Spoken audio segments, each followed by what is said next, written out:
Hi! So, hello guys, good evening. Martian Pablo nga pala at welcome to my home dito sa aming bahay. At ito yung bahay namin na kahit maliit ay sagana pa rin sa saya.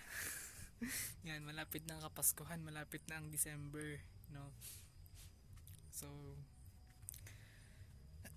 iikot ko lang kayo sa bahay namin na kahit maliit, na kahit ganito lang, ay ayos lang naman, walang problema. Basta may masasilungan ka. Yan.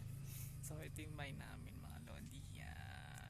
Syempre buong pamilya, yung mga kapatid ko dalawang ate ko ay nasa trabaho at yung aking kuya ay nasa taas at ang naiwan na lang dito ay ako, si papa at si mama at yung kapatid kong bunso.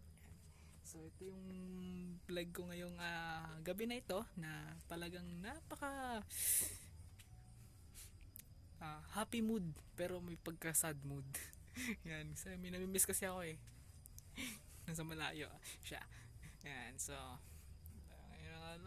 dito may namin, no? Liit lang pero okay lang. So ito na tayo mga lodi. Yan, dito tayo ngayon. Siyempre ito yung ano namin, ito yung sala. Dito ako sa sala natutulog. So dito natutulog sa sala. So si papa at si mama yung bunso namin dito sa kwarto. Sila mama, yan. Yung kuya ko dito natutulog. Yan. So tara, labas tayo. Silipin natin si mama ko anong ginagawa niya doon. Yan, so dito. Balita ko ano daw si mama So tara, gabi na talaga yan. Good evening na. So dito tayo, labas tayo mga lodi. Yan, mga lods. Eto tayo mga lods. Yan si mama.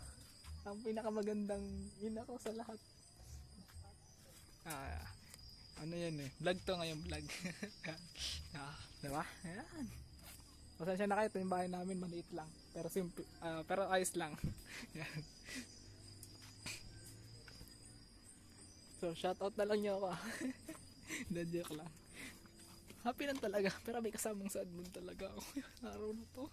Yan, so ito na mga lods. No nga pala mga lodi, kwentuhan tayo sa mga first na kwentuhan natin. Talagang napaka happy. Yan, happy. Yan. So, ay sa inyo, always ingat lang kayo at laging mag-iingat at manampalataya sa Panginoon Diyos natin amang nasa taas. Yan. So,